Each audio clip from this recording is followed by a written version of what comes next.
What is going on, button pushers? Welcome to the channel. Today we're going to be talking about 6 different essential pieces of gear that I think all filmmakers pretty much need. So if you're looking for a bunch of different gear and you don't know exactly what you're going to need, this video is for you.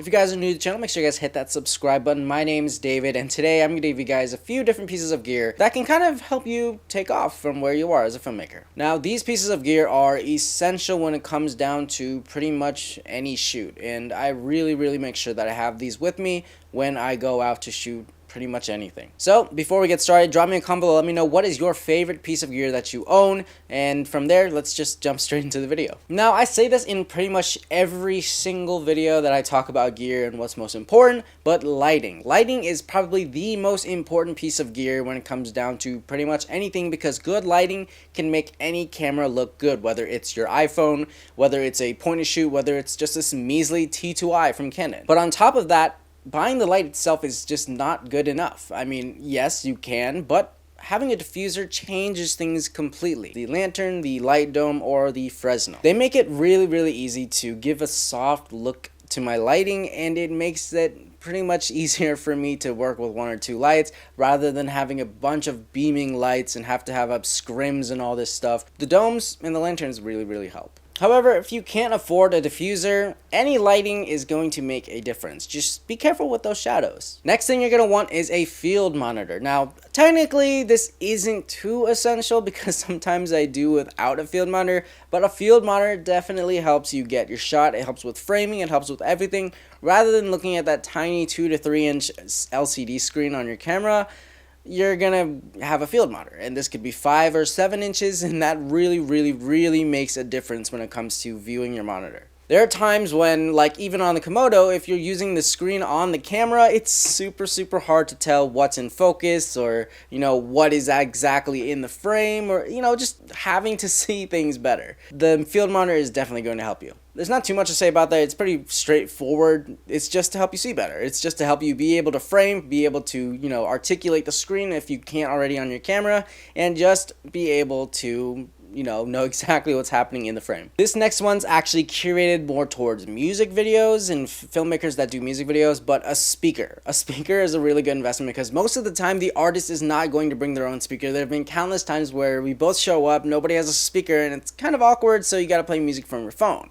So something to invest in is a speaker, because it really makes a difference when the music is loud, because it changes the vibe, it changes the energy. People can, do more when there's more loud music. The speaker really makes a difference when shooting, trust me. An ND filter. Now, I'll probably make another video about this because I personally, back then, didn't think that I needed an ND filter, but after getting ND filters and using them, I realized how crucial they are to filmmaking, especially when you're going for a very specific look. Now, of course, there's times where you may not need ND filter, and there's other options to do other things, but ND filters are really good to invest in because they will make sure that you have more control over the light getting into your camera, and you can really just pick the look you want, your shutter speed, your aperture, your ISO, and really go from there based on the ND filter, because otherwise you're just going to get a super blown out image, and it may not be the best. This next one is often overlooked, and I didn't realize that I really enjoyed them until recently when I started shooting with them more, but a good tripod. And when I say a good tripod, I mean a 100mm bowl tripod or more, because a 75mm tripod is really good for those DSLRs and mirrorless cameras, but once you start rigging heavier cameras, that tripod's not going to be able to handle things. It's going to start shaking a lot, and I really noticed this when I started putting heavier things onto my 75mm tripod, which eventually broke. So a 100mm tripod is something really good to invest in because you're future-proofing yourself. So at least a 100mm. If you can't afford that, a 75 should be fine until you start rigging up higher and start making more, which is definitely hopes for the future. But a good tripod can change a lot of things, because a lot of shots on tripods actually look super amazing. You just have to get back into it. I think we're in this whole world of how movement in the camera is really like soaked into the brain as better than tripods. But tripod shots are actually super amazing, and they can add so much to a video where it's more focused on what's happening in the frame rather than the movement of the camera itself. So invest in a good tripod, because a good tripod goes a long way. Don't get one of those flimsy ones. My favorite is the Satchler tripod, and I really want to invest more into a Satchler tripod, but I don't even have a tripod, honestly. That's my friend's, and he's been letting me borrow it for a really long time, and I think I need to get back to him. They are super expensive. It gets expensive, but it's definitely worth it. Lastly, a camera bag or a Pelican case to store your gear. Now, this is super important because how are you going to carry everything around? Are you just going to carry it rigged up and, actually I do that. How are you just going to bring it around like that?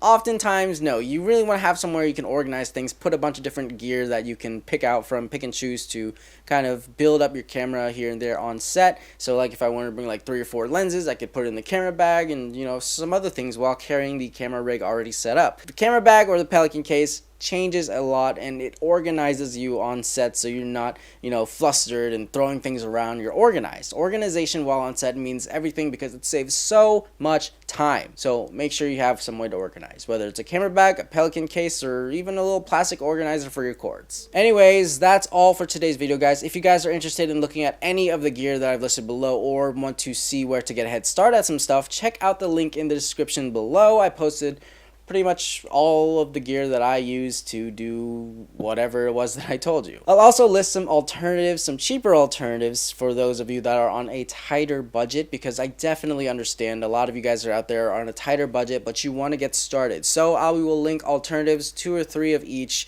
and hopefully you can get started from there. Thank you guys so much for watching, by the way. I really appreciate all the support. This channel is growing super fast and we're not too far from 10K, so maybe I'll do like a giveaway or something. For now, thank you guys for watching again. Make sure you guys hit that subscribe button. Give this video a thumbs up if you liked it. Drop that comment for me below and let me know what is your favorite piece of gear or what can I do for you guys next for the next video. Let me know in the comments. I'll see you guys in the next video. Have an amazing day. Keep pushing buttons, guys, and I'll see you then. Peace.